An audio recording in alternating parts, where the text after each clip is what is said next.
So that's my idea of the patriarchy, which is a system of male dominance of society. Yeah, but that's not my sense of the patriarchy. So what's yours? Well, in what sense is our society male-dominated?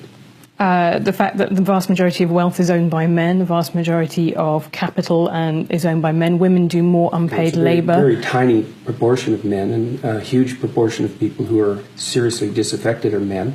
Most people in prison are men. Most people who are on the street are men. Most victims of violent crime are men. Most people who commit suicide are men.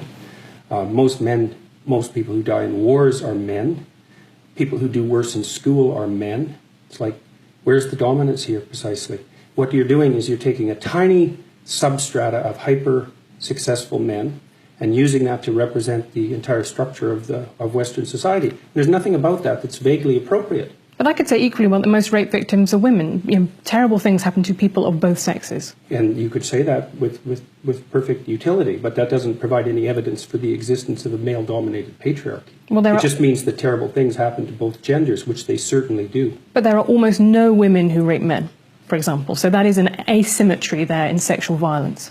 Well, yes, there's an asymmetry in all sorts of places, but that doesn't mean that Western culture is a male-dominated patriarchy. The fact that there are asymmetries has nothing to do with your basic argument.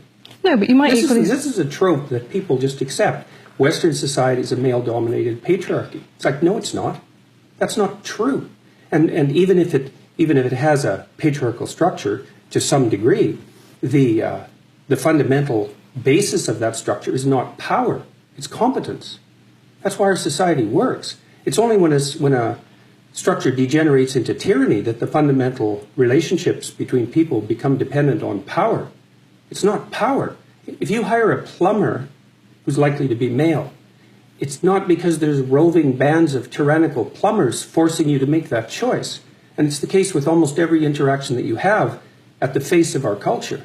You're dealing with people who are offering a service of one form or another, who are usually part of the broad middle class, and what you're looking for is the person who can offer the best service, and you can find it. It's not a consequence of being dominated by anything that's tyrannical. And then again, our culture, our Western culture, which is by no means perfect, and certainly has tyrannical elements like all cultures do, is the least tyrannical society that's ever been produced, and certainly the least tyrannical society that exists now.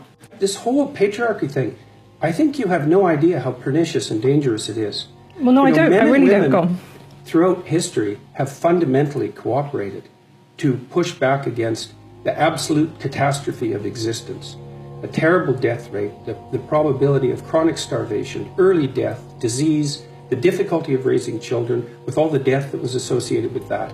And to look backwards in time and say, well, basically what happened was men took the upper hand and persecuted women in this tyrannical patriarchy. It's absolutely dreadful misreading of history. It's a terrible thing to teach young women, and it's a horrible thing to inflict upon men.